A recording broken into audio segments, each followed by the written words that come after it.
이번 시간에는 D웨이브 퀀텀에 대해서 알아보겠습니다. 어제 또 전고점을 돌파하면서 역사적 신고가를 쓰게 됐습니다. 젠슨왕 사태 이후에 D웨이브는 전고점을 무려 4번이나 지금 경신을 했죠. 멤버십 영상에서는 정말 여러 번 추천을 드렸던 그런 종목 중에 하나고요. 최근에는 8월 5일 날 추천을 드렸었네요. 그래서 추천 후에 212%가 상승을 했고 8월 추천 이후에는 24%의 수익이 났습니다. 그래서 이제 D-Wave 같은 경우에는 세계 최초의 상업용 양자 컴퓨터 공급업체입니다. 그래서 어닐링 및 게이트 모델 양자 컴퓨터를 모두 개발하는 유일한 기업으로 알려져 있죠.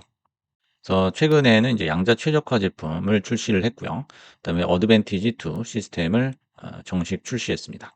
그리고 공급망 스케줄링과 같은 실질적인 활용 사례로의 확장에 이르기까지 가시적인 상용화 진전을 이루고 있다는 거죠. 그리고 최근에 나사의 제트 추진 연구소와 협력해서 멀티칩 통합을 허용하고 10만 큐비트 프로세서로 가는 길을 지원하는 고급 극조원 패키징을 개발한다고 발표를 한 바 있습니다. 그래서 결론적으로 장기적인 확장 전략을 강화하고 있고 이를 통해서 훨씬 더 크고 복잡한 문제를 해결할 수 있는 능력이 생겨날 것이다 라는 전망입니다. 그래서 이제 9월 17일 도쿄에서 큐비츠 재팬 2025라는 양자 컴퓨팅 사용자 컨퍼런스를 개최할 예정이라고 합니다. 그래서 한국 시간으로는 이제 어제인데요. 아마 오늘이나 내일쯤 관련 뉴스가 나올 거라고 생각을 합니다. 그래서 행사의 주제는 양자 실현입니다. 그래서 고객의 성공 사례, 그다음에 기술 로드맵을 업데이트하고요. 과학적 성과 및 양자 AI의 발전을 강조하는 프리젠테이션이 진행이 될 것이다. 라고 합니다. 그래서 최근 아시아 태평양 지역에서 디웨이브의 어닐링 양자 컴퓨팅 기술에 대한 이야기 83% 증가한 바 있습니다. 어제 같은 경우에는 이제 장중에 20%까지 찍었죠. 그래서 이제 젠슨왕 사태 이후에 전고점을 4번 경신을 했고요. 이제 최근에 아이온큐랑 리게티도 처음으로 경신을 했습니다. 그래서 이제 5개 종목 중에서 D웨이브만 전고점을 3번, 4번 이렇게 경신을 했고요. 나머지 종목들은 한 번도 경신을 못 하다가 최근에 이제 아이온큐 그리고 어제 리게티가 경신을 했죠. 그래서 양자 섹터 종목은 최근에 아이온큐의 뉴스가 대부분이죠. 그래서 아이온큐가 주춤하던 2월부터 7월까지는 D웨이브가 섹터를 주도했었습니다. 그래서 아이온큐는 요즘 뉴스가 많아요. 그래서 미국 에너지부와 양해각서를 체결하여 양자 기술 개발 및 우주 배치를 추진한다는 뉴스가 또 어제 나왔고요.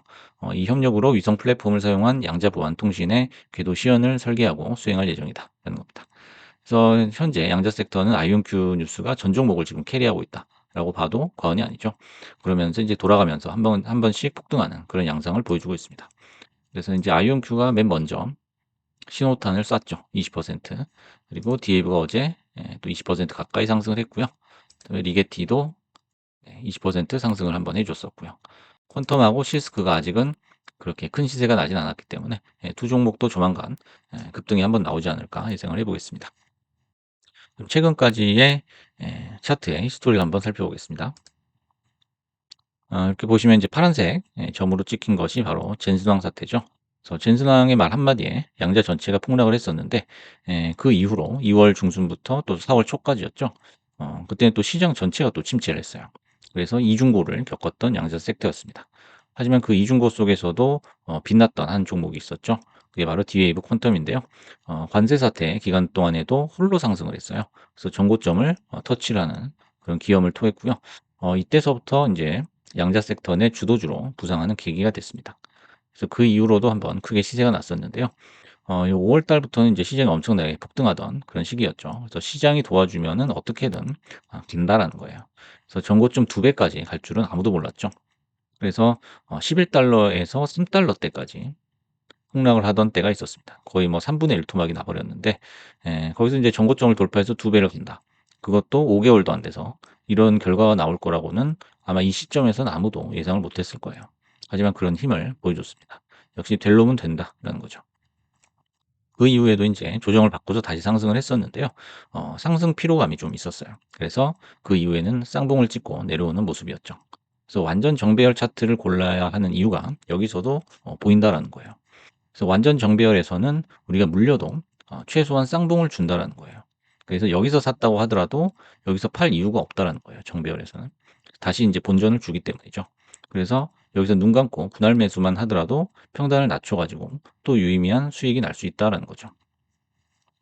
그래서 쌍봉을 찍고 이제 내려오게 됐는데요. 그 이후에도 보시면 여기 파란 선 121 선에 붙으려고 하기보다는 21선 쪽으로 이렇게 가까이 자석처럼 붙는 것을 볼 수가 있습니다. 이렇게 매달리면서 쌍바닥 비슷하게 찍어 주고요. 그다음에 이제 오프쇼어가 나오게 됐죠. 모든 이평선을 뚫고 올라가는 그런 모습을 보여줬고요. 그 이후에는 높은 확률로 추가 상승이 나온다라는 거죠. 그래서 아이온큐의 바톤을 이어받으면서 또 엄청난 폭등이 나오게 됐습니다. 그래서 이런 걸 봤을 때 뭐 엄청난 뉴스가 있어 가지고 디에이브가 상승을 한 게 아니었죠. 그래서 뉴스 없이도 가는 케이스는 역시 차트를 통해서 이렇게 스토리 라인을 읽을 수가 있다는 겁니다. 그래서 이 검정색 선으로 직선으로 표시한 걸 보시면요. 이 하단 추세선이 굉장히 명확하다라는 것을 알 수가 있어요. 그래서 이 라인과 저점 라인과 가까우면은 먹을 게 많다라는 거죠. 그래서 장기 상승을 믿고 저가 매수를 한 사람이 굉장히 메리트가 있는 그런 차트라고 볼 수가 있어요. 그래서 요 비슷한 얘기는 1-2월 달에도 아마 언급을 드렸던 것 같아요. 그래서 이때 인제 폭락을 했을 때 요걸 인제 매수를 해야 되느냐, 아니면 더 들고 가야 되느냐, 아니면 팔고 나와야 되느냐, 그런 이제 말들이 많았을 때 그때도 인제 한번 말씀을 드렸던 것 같은데요. 장기로 가져가실 분만 매수하라고 했어요. 그래서 단기로 뭐 스윙이라든지 단타로 임하신 분들은 유의미한 수익을 내기가 힘들다라는 거죠. 그리고 버틸 수가 없다라는 거예요, 고 상황에서. 하지만 장기로 가져가실 분들은 편하게 저가 매수를 할 수가 있었죠. 그래서 최고의 절호의 찬스였다라는 거죠. 그래서 그 이후에도 아마 몇 달만 기다려 가지고 큰 수익이 나셨을 겁니다. 그럼 이번 매매를 통해서 얻을 수 있었던 교훈 세 가지를 정리를 해 봤습니다. 첫 번째는 이제 새로운 섹터, 새로운 종목은 없다라는 거예요. 그래서 날마다 뭐 새로운 섹터나 새로운 종목이 나오는 게 아니죠. 그래서 장래성이 부각된 섹터는 더 큰 게 오기 전까지는 주도 섹터로서 군림한다라는 거예요. 그래서 AI든지 뭐 양자든지 마찬가지죠. 그래서 주식 수익의 핵심은 바로 재현성이에요. 날마다 새로운 걸 찾기보다는 내가 잘 알고 있는 것을 그 수익을 내는 메커니즘을 재현하는 거죠.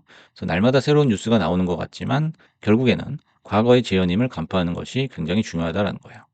그다음에 두 번째는 전고점을 돌파하는 것은 감출 수 없는 힘을 상징한다라는 겁니다. 그래서 힘숨진이라고 하죠, 우리가. 그래서 하방 경직성, 그다음에 전고점을 수시로 돌파하는 모습, 그다음에 밑에서 21 선에 붙는 모양. 아까 인제 차트에서 보여드렸듯이 여기서 인제 급전직하로 떨어지고 있는 모습처럼 보이지만 120 선에 붙지 않고 21 선으로 이렇게 달라붙는 모습이 보인다라는 거죠.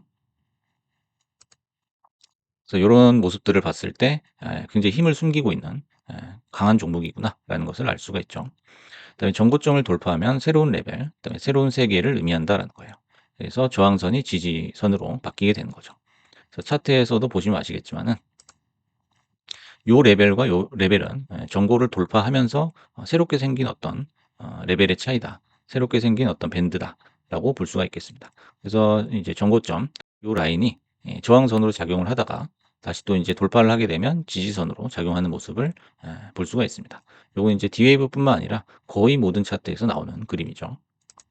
그다음에 세 번째는 내 생각을 시계열 순으로 정리하는 습관을 갖자라는 거예요. 그래서 같은 종목도 사람마다 관점이 다르죠. 그리고 같은 종목도 시점마다 내 생각이 달라질 수 있다는 거예요. 그래서 과거 차트를 이렇게 보시면은 '과연 여기서 내가 살 수 없었던 이유가 뭘까?'라는 것을 곰곰이 한번 피드백을 해 봐야 된다는 겁니다. 그래서 주식 매매에서 왜 수익이 안 나는지는 이 기록을 보면은 쉽게 알 수가 있다라는 거예요. 그래서 해당 종목에 대해서 내가 관심 종목에 넣어 두었다면 오늘의 어떤 소감이라든지 생각이라든지 전망이라든지 그런 걸 메모를 해 놓는 습관이 굉장히 중요하다라는 거예요. 그래서 그 기록을 통해서 그 기록을 피드백을 해 보면서 '내가 어떤 점 때문에 수익이 안 나는구나.'라는 것을 금방 아마 아실 수 있을 겁니다. 그래서 요렇게 세 가지 교훈을 정리를 해 봤고요. 오늘은 어제 폭등이 나왔던 디에이브 퀀텀에 대해서 추천주 리뷰를 해 봤습니다. 감사합니다.